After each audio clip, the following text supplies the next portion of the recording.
Hey guys, welcome back to the Delve Stack, and this is what to do when I can't send chat in Messenger.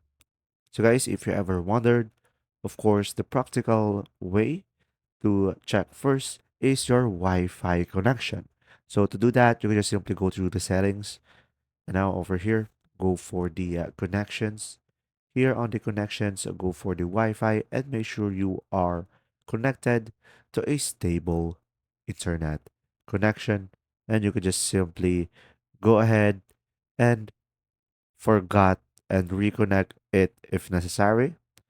Now, once you have done that and you still can't send a chat in Messenger, what you could try to do is you could just simply go ahead and hold the app to your phone and you will have app info.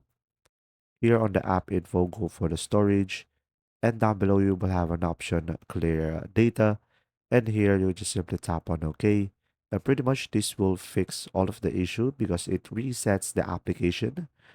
And now, if it doesn't work, maybe the issue is within the Facebook server. And when that happens, just simply wait for some time and try again after a few hours. If you found this video helpful, please like and subscribe. And if you have any questions, just simply go ahead and comment down below, and we will do our best to answer them all. And see you in the next video.